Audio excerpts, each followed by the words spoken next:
தாய்மார்களே, பாரதிய ஜனதா கட்சி சென்னை கிழக்கு மாவட்டம் ஆலந்தூர் சட்டமன்றத்திற்கு உட்பட்ட நங்கநல்லூர் மண்டல் மூவரசம்பட்டு இந்த பகுதியில் பாரதிய ஜனதா கட்சியினுடைய சக்தி கேந்திர திருமுறை கூட்டம் நடைபெற்றுக் கொண்டிருக்கிறது. நண்பர்களே, நம்முடைய பாரதிய ஜனதாவுடைய மாநில தலைவர் திரு நயினா நாகேந்திரன் எம்எல்ஏ அவர்களுடைய வழிகாட்டுதல்படி தமிழகத்தில் பிப்ரவரி மாதம் 17 முதல் பிப்ரவரி மாதம் 28ஆம் தேதி வரை இந்த 11 நாட்களும் தமிழகத்தில் மூலை முடுக்கெல்லாம் இந்த சக்தி கேந்திர திருமுறை கூட்டம் 25,000 சக்தி கேந்திர திருமுறை கூட்டம் நடத்த வேண்டும் என்று நம்மளுக்கு வழிகாட்டியிருக்கிறார்கள், அறிவுறுத்தியிருக்கிறார்கள் நம்முடைய மாநில தலைவர் திரு நயினார் நாகேந்திரன் எம்எல்ஏ அவர்கள். நண்பர்களே, பெரியவர்களே, இந்த 25,000 சக்தி கேந்திர திருமுறை கூட்டமும் சிறப்பாக நடைபெற வேண்டும் என்பதற்காக பாரதிய ஜனதாவுடைய முன்னாள் மாநில தலைவரும் இன்றைய தேசிய செயற்குழு உறுப்பினரும் ஆற்றல் மிகு எழுச்சி மிகு தலைவர் திரு கே அண்ணாமலை ஐபிஎஸ் அவர்கள் இந்த 25,000 சக்தி கேந்திர திருமுறை கூட்டத்தினுடைய பொறுப்பாளராக நம்முடைய மாநில தலைவர் திரு நயினா நாகேந்திரன் அவர்களால் நியமிக்கப்பட்டிருக்கிறார். இன்று தமிழகம் முழுவதும் ஒவ்வொரு கிராமத்திலும் இதுபோல் சக்தி கேந்திர திருமுறை கூட்டம் நடைபெற்றுக் கொண்டிருக்கிறது. நண்பர்களே, பெரியவர்களே, தமிழகத்தில் 67 மாவட்டம் இருக்கிறது. பாரதிய ஜனதா கட்சியினுடைய அமைப்பு சார்பில் தமிழகத்தினுடைய 67 மாவட்ட தலைவர்களில் நம்முடைய மாவட்ட தலைவர் சென்னை கிழக்கு மாவட்ட தலைவர் திரு ஜி குமார் அவர்கள் நம்முடைய மாநில தலைவருடைய தளபதிகளில் 67 தளபதிகளில் முதன்மை தளபதியாக முதன்மை மாவட்ட தலைவராக நம்முடைய மாவட்ட தலைவர் அன்பு சகோதரர் திரு குமார் அவர்கள் இருந்து கொண்டிருக்கிறார். சென்னை கிழக்கு மாவட்டத்தில் கிட்டத்தட்ட 60-70 சக்தி கேந்திர திருமுறை கூட்டம் நேற்று வரை நடைபெற்றிருக்கிறது. இன்று வேளச்சேரி சட்டமன்றம், ஆலந்தூர் சட்டமன்றம், சோழிங்கநல்லூர் சட்டமன்றம் 3 சட்டமன்றத்திலும் இன்றும் ஒவ்வொரு சட்டமன்றத்திலும் குறைந்தது 5 முதல் 10 இதே மாதிரி சக்தி கேந்திர திருமுறை கூட்டம் நடைபெற்றுக் கொண்டிருக்கிறது என்றால் அதற்கு மூல காரணம், முக்கிய காரணம் நம்முடைய இளம் தலைவர் திரு ஜி குமார் அவர்கள்.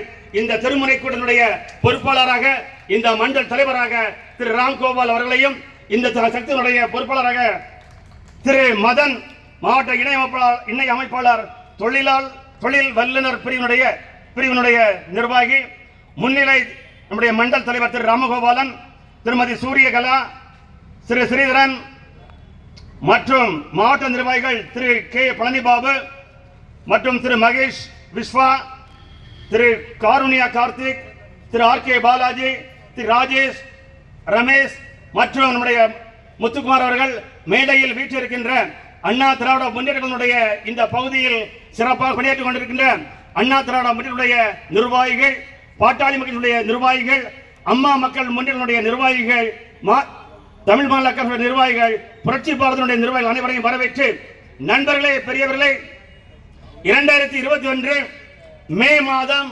7ஆம் தேதி தமிழகத்தினுடைய முதலமைச்சராக முத்துவேல் கருணாநிதி ஸ்டாலின் எனும் நான் என்று சொன்னபோது அப்பொழுது நம்முடைய முதலமைச்சருடைய துணைவியார் அன்பு சகோதரி துர்கா அவர்கள் கண்ணீர் விட்டார். ஏன் இவர்கள் கண்ணீர் விடுவார் என்று பார்த்தால் அது ஆனந்த கண்ணீர் என்று சொன்னார்கள். தமிழக முதலமைச்சராக முதல் முறையாக திரு முத்துவேல் கருணாநிதி ஸ்டாலின் பதவி ஏற்கும்போது நம்முடைய சகோதரி திருமதி துர்கா தேவி அவர்கள் கண்ணீர் விட்டார், ஆனந்த கண்ணீர் விட்டார். ஆனால் கடந்த 5 ஆண்டுகளாக ஏழை எளிய மக்கள் தமிழகத்தில் வாழ்ந்து கொண்டிருக்கின்ற 8 கோடி மக்களும் கண்ணீர் விட்டுக் கொண்டிருக்கிறோம். இதற்கு மூல காரணம் யார் என்றால் இன்று 5 ஆண்டுகளாக தீய சக்தி ஆட்சியை செய்து கொண்டிருக்கின்ற இந்த முதலமைச்சர் திரு ஸ்டாலின் அவர்கள். நண்பர்களே, பெரியவர்களே, இவர் என்ன சொன்னார்?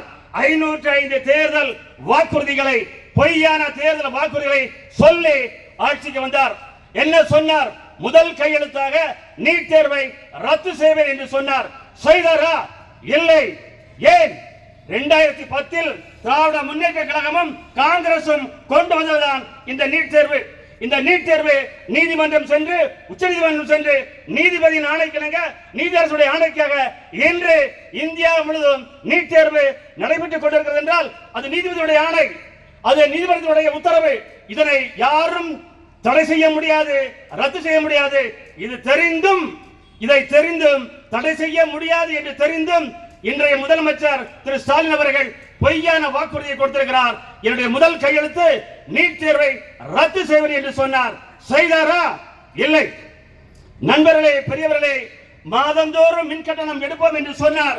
செய்தாரா? இல்லை. விவசாயிகளுடைய கடனை ரத்து செய்வது என்று சொன்னார். செய்தாரா? இல்லை. நம்முடைய கல்லூரி மாணவர்கள் பள்ளிகளுடைய கல்வி கடனை ரத்து செய்வேன் என்று சொன்னார். செய்தாரா? இல்லை. நம்முடைய வீட்டில் பயன்படுகின்ற ஒவ்வொரு கேஸ் சிலிண்டருக்கும் மானியம் 100 ரூபாய் குறைப்பேன் என்று சொன்னார். செய்தாரா? இல்லை. ஒவ்வொரு வீட்டிலையும் ஸ்கூட்டி, கென்ரி Honda, Hero Honda, auto, 3 wheel சக்கரங்கள் வாகனங்கள் இருக்கின்றன. அந்த வாகனத்தை பயன்படுகின்ற டீசல், பெட்ரோலை 7 ரூபாய் 4 ரூபாய் குறைப்பேன் என்று சொன்னார். செய்தாரா? இல்லவே இல்லை. அது மட்டுமா, அரசு ஊழியர்களுக்கு அந்த பழைய ஊதியத்தை தருவேன் என்று சொன்னார். செய்தாரா? இல்லை. 234 சட்டமன்ற உறுப்பினர்களும் சட்டமன்றத்தில் பேசும்போது அவருடைய பேச்சுக்களை, அவருடைய கோரிக்கைகளை சட்டமன்றத்துடைய வாயிலாக, பொதிகை டிவியின் வாயிலாக ஒளிபரப்புவோம், நேரடியாக ஒளிபரப்புவோம் என்று சொன்னார். அதுவும் செய்யவில்லை. நண்பர்களே, பெரியவர்களே, 505 தேர்தல் போய் வாக்குறுதி சொல்லி இன்று ஆட்சிக்கு வந்திருக்க முத்துவேல் கருணாநிதி ஸ்டாலின் அவர்கள் மீண்டும் 2026 2.0 2.0 மீண்டும் ஆட்சி அமைப்போம் என்று சொல்கிறார். அதற்கு தமிழகத்துடைய முதலமைச்சருடைய சகோதரி கனிமொழி அவர்களை தேர்தல் அறிக்கை பரப்புரையினுடைய தலைவியாக நியமித்திருக்கிறார். ஏன் பாருங்கள், மீண்டும் அவர்களுக்கு பொய்யான தேர்தல் வாக்குறுதியை சொல்லி ஆட்சிக்கு வர வேண்டும் என்று சொல்கிறார். இது சாத்தியமா? இந்த கனிமொழி அக்கா என்ன சொன்னார்கள்? 2019-20 தமிழகத்தில் அதிகப்படியான விதவைகள் இருக்கிறார்கள். இந்தியாவிலேயே அதிகப்படியான விதவைகள் இருக்கின்ற மாநிலம் தமிழகம் இருக்கிறது. எங்கள் அண்ணன், எங்கள் சகோதரர் ஸ்டாலின் வந்தால் மதுக்கடையை மூடுவோம், சாராய் கடையை மூடுவோம், படிப்படியாக மூடுவோம் என்று சொன்னார். செய்தார்களா? இல்லை. இந்த அம்மையார் தான் மீண்டும் 2026 சட்டமன்ற தேர்தல் அறிக்கையுடைய பொறுப்பாளராக, தலைவியாக திரு ஸ்டாலினை வைத்திருக்கிறார். நண்பர்களே, இரட்டை இன்ஜின் தமிழகத்தில் வர வேண்டும். திரு நரேந்திர மோடியுடைய ஆட்சியினுடைய வழிகாட்டின்படி தமிழகத்திலும் நம்முடைய எடப்பாடி பழனிசாமி அவர்கள் ஆட்சி பெற்று வரும்போது நாம் கண்டிப்பாக வெற்றி பெற முடியும். யார் அந்த எடப்பாடி பழனிசாமி அவர்கள்? ஒரு சாதாரண விவசாயியுடைய மகன், ஒரு விவசாயி, ஒரு ஒன்றிய செயலாளர், ஒரு ஒன்றிய தலைவர், ஒரு எம்எல்ஏ, ஒரு எம்பி, ஒரு மந்திரி, ஒரு முதலமைச்சர். இன்று அண்ணா திராவிட முன்னேற்றத்தினுடைய 3ஆம் தலைமுறையாக ஐயா எடப்பாடி பழனிசாமி இருந்து கொண்டிருக்கிறார். 1972 திரு எம்ஜி ராமச்சந்திரனால் துவக்கப்பட்ட அண்ணா திராவிட முன்னேற்ற கழகம் 1977 முதல் 87 வரை 10 ஆண்டுகள் 3 முறை பொது தேர்தலில் வெற்றி பெற்று முடிசூடா மன்னராக இருந்தவர் திரு புரட்சி தலைவர், புரட்சி நடிகர் நம்முடைய எம்ஜிஆர் அவர்கள். அதனைத் தொடர்ந்து 1991 புரட்சி தலைவி அம்மா அவர்கள் தமிழகத்தினுடைய முதலமைச்சர் ஆனார். 6 முறை தமிழகத்துடைய முதலமைச்சர் ஆனார். 29 ஆண்டுகள் அண்ணா திராவிட முன்னேற்ற பொதுச் செயலாளர் இருந்தார். இன்று எம்ஜிஆர் அடுத்து, செல்வி ஜெயலலிதா அடுத்து, அம்மாவை அடுத்து இன்று 3ஆம் தலைமுறையாக திரு எடப்பாடி பழனிசாமி தமிழகத்தினுடைய முதலமைச்சர் வருகிறார். நண்பர்களே, மேலே சொன்னது போல் இரட்டையின் சக்கார் அந்த 7.5% கல்லூரி பள்ளியில் படிக்கின்ற கார்பரேஷனிலோ அல்லது அரசு படிக்கின்ற மாணவர்களும் மருத்துவர் ஆவதற்கு 7.5 என்ற சிறப்பு திட்டத்தை கொண்டுவதால் இன்று தமிழகத்தில் கிட்டத்தட்ட 1000-2000 மாணவர்கள் மருத்துவ கல்லூரிக்கு போகிறார்கள். மறந்து விடாதீர்கள்.